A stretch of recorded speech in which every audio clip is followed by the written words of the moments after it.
একটা বাড়ি মাত্র 1 ফুটেই উড়ে গেল। দ্বিতীয় বাড়িটাও টিকতে পারল না। কিন্তু তৃতীয় বাড়ির সামনে এসে হিংস্র নেকড়েটা নিজেই হার মানল। কেন জানেন?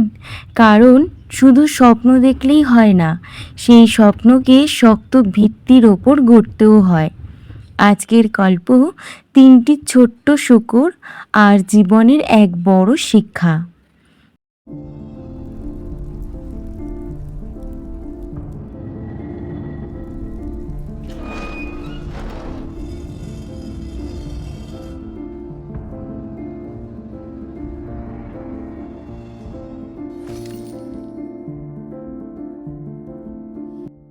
অনেক বছর আগের কথা।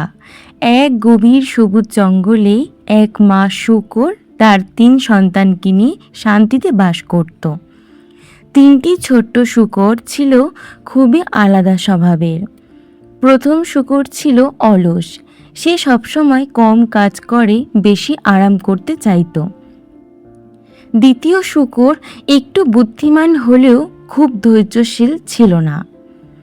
আর তৃতীয় শূকর ছিল পরিশ্রমী, শান্ত এবং দূরদর্শী।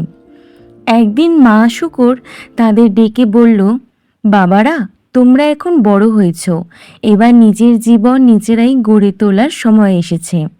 মায়ের কথা শুনে 3 ভাই নতুন জীবনের পথে বেরিয়ে পড়ল। 3 ভাই অনেক দূর হাঁটতে হাঁটতে এক সুন্দর জায়গায় পৌঁছালো।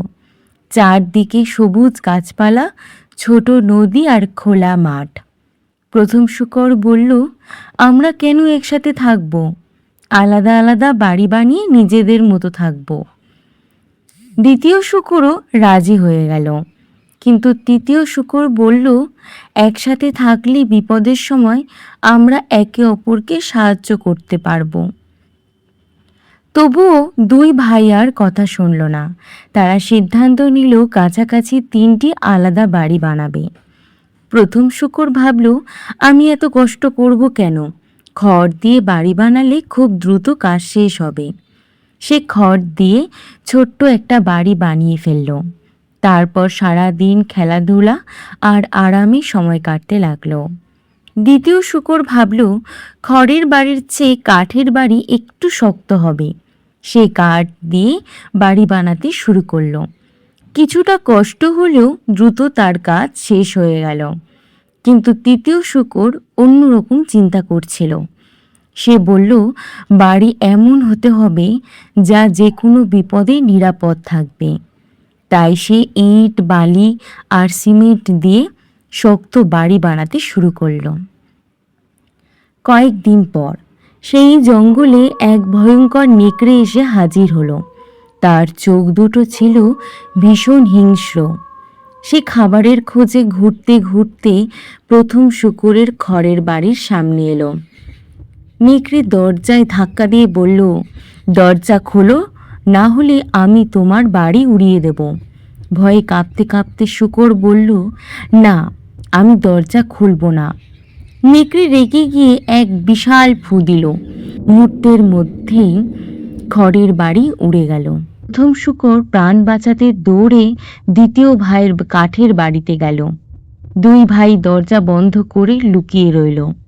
কিছুক্ষণ পর নেকড়ে সেখানে পৌঁছালো। সে আবার চিৎকার করে বলল, দরজা খোলো। কিন্তু এবারও তারা দরজা খুলল না। নেকড়ে আরো জোরে ফু দিল। ধপাস করে পুরো বাড়ি উল্টে গেল। কাঠের বাড়িটাও ভেঙে পড়ল। 2 ভাই ভয়ে দৌড়ে তৃতীয় ভাইয়ের ইটের বাড়িতে গেল। তৃতীয় শূকর শান্তভাবে 2 ভাইকে ভেতরে ঢুকিয়ে দিল। কিছুক্ষণ পর নেকড়ে ইটের বাড়ির সামনে এসে দাঁড়ালো। সে আগের মতোই বলল, দরজা খোলো। কিন্তু 3 ভাই কেউ দরজা খুলল না। নেকড়ে রেগে গিয়ে এত জোরে ফু দিল যে পুরো জঙ্গল কেঁপে উঠল, কিন্তু ইটের বাড়ি একটুও নড়ল না। নেকড়ে আবার চেষ্টা করলো, আরো জোরে ফু দিল, তবুও কিছু হলো না। তখন নেকড়ে বুঝলো শুধু শক্তি দিয়ে এই বাড়ি ভাঙা সম্ভব নয়। সে চুপি চুপি চিমনি দিয়ে ভেতরে ঢোকার পরিকল্পনা করলো। কিন্তু তৃতীয় শূকর ছিল খুবই বুদ্ধিমান। সে আগেই আগুনে বড় হাঁড়িতে জল গরম করে রেখেছিল। নেকড়ে চিমনি দিয়ে নামতেই ঝপাং, সে গরম জলে পড়ে ভয়ে চিৎকার করতে করতে পালিয়ে গেল। তারপর আর কোনো দিন সে ওই 3 শূকরের কাছে ফিরে আসেনি। 2 ভাই তখন বুঝতে পারল শর্টকাট আর অলসতা কখনো সত্যিকারের নিরাপত্তা দিতে পারে না। বন্ধুরা, এই গল্প শুধু 3টি শূকর আর এক নেকড়ের গল্প নয়, এটা আমাদের জীবনেরও গল্প। আমরা অনেক সময় সহজ রাস্তা বেছে নিই, কম পরিশ্রমে দ্রুত সফল হতে চাই, কিন্তু জীবনের ঝড় যখন আসে তখন শুধু সেই মানুষই টিকে থাকে যে ধৈর্য, পরিশ্রম আর বুদ্ধি দিয়ে নিজের ভবিষ্যৎ তৈরি করে। তাই কখনো শর্টকাটের পেছনে দৌড়াবে না, শক্ত ভিত্তি তৈরি করুন, কারণ সেটাই একদিন আপনাকে সব বিপদ থেকে রক্ষা করবে। গল্পটি যদি ভালো লেগে থাকে তাহলে ভিডিওটি লাইক করুন, শেয়ার করুন এবং চ্যানেলটি সাবস্ক্রাইব করতে ভুলবেন না।